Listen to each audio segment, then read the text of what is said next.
పెరుగుతున్న కొద్దీ cyber crimes పెరుగుతున్నాయి. అమాయకులను బొరిడి కొట్టించి సైబర్ కేటుగాలు మోసం చేస్తున్నారు. ఎప్పటికప్పుడు అప్డేట్ అవుతూ సరికొత్త దారులో మోసాలకు పాల్పడుతున్నారు. ప్రస్తుత సిచ్యువేషన్లో పోలీసులకు సైబర్ మోసగాళ్లు సవాల్ విసురుతున్నారు. ఎక్కడుంటారో తెలియదు, ఎలా ఉంటారో తెలియదు. ఒకసారి మోసగాళ్ల నుంచి వచ్చిన ఫోన్ కాల్ లిఫ్ట్ చేయటం, వాట్సాప్ కు వచ్చిన లింకును ఓపెన్ చేశామంటే కష్టపడి సంపాదించుకున్న సొమ్ము ఖాళీ కావాల్సిందే. ఇలా ఒకటి కాదు, రెండు కాదు, ఏటా సైబర్ మోసాలు పెరుగుతూనే ఉన్నాయి.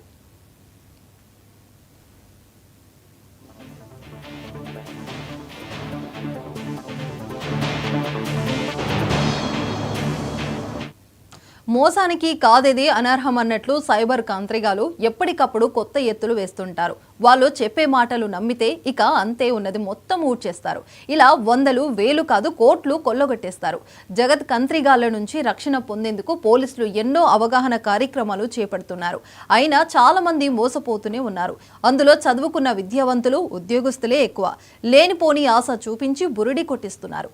డబ్బు మొత్తం పోయాక లవోదిబోమంటూ ఎంత మొత్తుకున్నా ప్రయోజనం ఉండటం లేదు.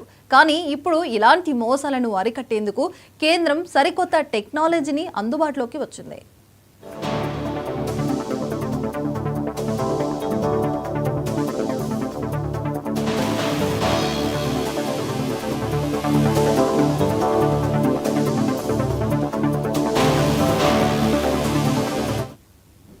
ఎవరి ఖాతానైనా కొల్లగొట్టిన గంటలోపే ఫిర్యాదు చేస్తే వాళ్ళ మనీ సేవ్ చేయవచ్చు అంటున్నారు పోలీసులు. అందుకే దాన్ని గోల్డెన్ అవర్ గా పిలుస్తున్నారు. అంతకు మించి ఎక్కువ టైం తీసుకుంటే మాత్రం ఎంత ప్రయత్నం చేసినా వేస్టే. ఇక సైబర్ నేరం జరిగిన గంటలోపు ఫిర్యాదు చేయగలిగితే పోగొట్టుకున్న నగదు మొత్తాన్ని తిరిగి పొందే అవకాశం ఉంటుందని చెప్తున్నారు పోలీసులు.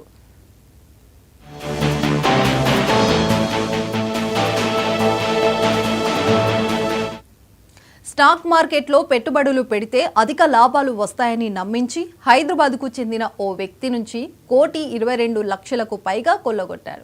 ఇక మోసం జరిగిందని తెలుసుకున్న బాధితుడు వెంటనే పోలీసులకు ఫిర్యాదు చేశారు. తక్షణం స్పందించిన బ్యాంకు లావాదేవీలు నిలిపివేశారు. 1,05,00,000ను సేవ్ చేశారు. అప్పటికే సైబర్ కేటుగాడు దాదాపు 17 లక్షలు స్వాహా చేశాడు. మరో కేసులో నేరగాలు అధిక లాభాలు ఆశ చూపించి ఒకేసారి 11,55,000 కొల్లగొట్టాడు. బాధితుడు వెంటనే ఫిర్యాదు చేయడంతో డబ్బంతా తిరిగి ఇప్పించారు. కంత్రిగాల ప్రలోభాలను నమ్మితే నిలువు దోపిడీ చేస్తారని, అలాంటి వారి మాయమాటలు నమ్మొద్దని చెప్తున్నారు పోలీసులు.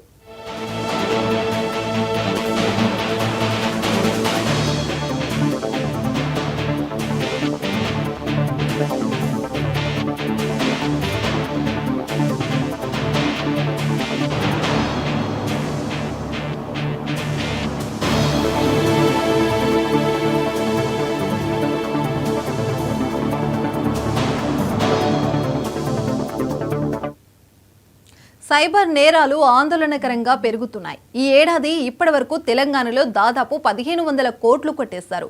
అంటే సగటున నెలకు 150 కోట్లు కొల్లగొడుతున్నారు. ఉన్నత విద్యావంతులు, ఉన్నతాధికారులు, చివరకు పోలీసులు సైబర్ నేరగాల బారిన పడుతున్నారంటే అర్థం చేసుకోవచ్చు కేటుగాలు ఎలాంటి తరమ జిమ్మి కుక్కలు ప్లే చేస్తున్నారు. ఇక సైబర్ నేరాల ఉచ్చులో చిక్కకుండా ఉండేలా ఒకవైపు ప్రచారం చేస్తూనే ఒకవైపు నేరగాళ్ల బారిన పడితే సత్వరమే స్పందించాల్సిన తీరుపై ప్రజలకు అవగాహన కల్పిస్తున్నారు. ఖాతాలో నుంచి డబ్బు మాయం అయిన వెంటనే స్పందిస్తే తిరిగి స్వాధీనం చేసుకునే అవకాశం ఉంటుంది. నేరం జరగాక కనీసం గంటలోపు ఫిర్యాదు చేయగలిగితే ఖాతా నుంచి ట్రాన్సాక్షన్ జరగకుండా నిలిపివేసి తిరిగి బాధితుడికి చెల్లించే అవకాశాలు మెరుగ్గా ఉంటాయి. ఈ ఏడాది రాష్ట్రంలో దాదాపు 100 కోట్లకు వరకు రికవరీ చేశారు పోలీసులు.